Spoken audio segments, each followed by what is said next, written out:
We are on Master's Minute, episode 17, and we are on joint manipulation, part 5. So our last 2 episodes, we went into basic fundamentals of the outer wrist lock. Last week, we did in 2 variables on the outer wrist lock, which were, G will review those really fast. I'm not gonna do the full throws. What we did was from the wrist grab, we went into an inverted grip and then how to apply that.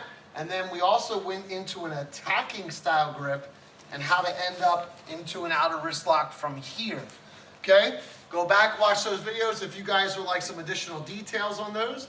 But what we're gonna do now is we're gonna get a little closer here and we're gonna work in like this close range when somebody is getting a hold of you and how to turn this into an outer wrist lock. Remember, we started out with the fingers and now we're working on the joints. Hey, pretty soon we'll be getting to this elbow joint too. Yay! All right, so let's get this puppy started. So G's in his close range, and he got a hold of me here. Now, it's great that he left his thumb side right there for me. So let's get a little closer here. I want to get a little detail. So he's got a good grip on me, all right? I have to watch out because right here he could be punching, he could be trying to elbow me, okay? I want to make sure I have this guard up. When I find an opportunity, woo, kick him in the groin. All I'm going to do, I know my head might be on the frame here, but what I'm going to do is I'm going to slide my hand right in here and grab that thumb meat, okay? That is step 1. Step 2 is going to be to grab the wrist, and we'll move back and show you this part here, okay? So from here, step 1 is to get a hold of this. Step 2 is to start moving my body. Now, gee, don't let me move you unless you have to. So I'm here. Now, because I'm starting to torque on his wrist and pull on his shoulder, right? Stand up. The more he stands up, he actually puts pressure on his wrist. Then this hand grabs exactly at the wrist as I'm doing that, and then what I do is I grip. Now I got all of me leaning on it. Now what happens is this structure starts breaking. So he gets a hold of me here. Maybe we're in close. Maybe I strike him first in the throat. He loves when I do that, especially when I don't tell him. And then I'm going to go here. This hand comes in and leans at the same time.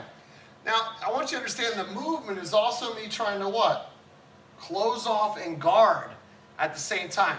Now, I'm not done because I'm going to follow through much further. So the first movement is this. I broke a structure. I got about 60 to 70% of his weight on this foot. Then from here, I'm going to do it in slow motion, then we'll go fast. I got my grip, I got my grip, I got my lean. Now, all I'm going to do is continue that body weight and then watch what my hands are doing. They're torquing at the same time. The last movement is this with my hip, and that tightens the circle. So we're going to do a full one now. So I'm going to grab, turn, then tighten. Okay. From here, if you notice, I still have the outer wrist lock. And on video 1 or 2, all you do is you drop it down. If I want to be really mean, I just lean on his bicep at the same time. If I want to be really mean, I just start pounding him in the face. Okay. Thanks, G. So, one more time. I could be striking as I'm doing the first grip.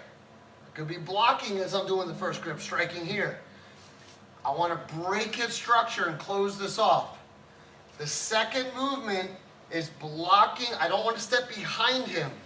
I want to step straight through, putting my body weight down, and then use all of my body to torque that hand. So one last time. I'm going to grab, step through, and torque. Okay. From here, I just maintain the joint lock. You guys know all the finishes. Okay. All right, our next one, okay? Our next one is if somebody grabbed me from behind, he's got a hold of me here. Obviously, my hands want to be up. I mean, he could be punching me in the back of the head, okay? But I know that that hand's occupied. So it's a lot easier for me to turn to this side. The ribs are nice and open right here.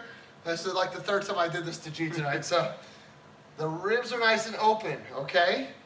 This hand is going to reach over and grab here. Now look, if I miss it, so be it. I go into something else, okay? So from here, I'm going to reach over. Now if you notice, my shoulder lowered, and eventually the shoulder's going to come back up and push down. It's going to make a fast circle.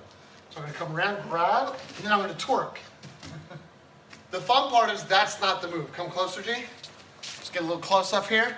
So I'm going to come here. My thumb touches first. My thumb touches. And by lowering, turn around. Watch the gap that happens on his thumb side. See it right there? There's my opportunity. That's where this comes in.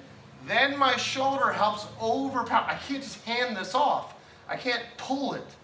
Good, good, good. He's got a good grip, right? I can't just pull this off. So I use my shoulder to torque that off of there. So G, ready? Now we'll do it this way, go. All right, so one last time. Turn.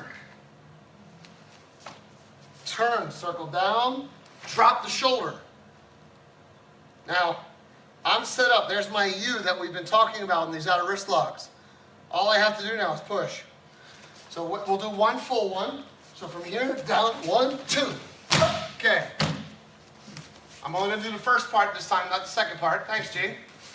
Okay. So the first part again is under. Get him off of me. I can just punch him in the face. Elbow down. Heck, I can elbow my own hand and it'll hurt him. But the point is I have this position, okay? So this is the shoulder. Thanks, G. This is the close range, like a mean style grab, so he's pulling you tight and the thumb is exposed. Or we are on the shoulder grab and we have to turn and be able to find that thumb side grab. So this has been Masters Minute, episode 17, Joint Manipulation, part 5. We'll see you guys next week in the next video.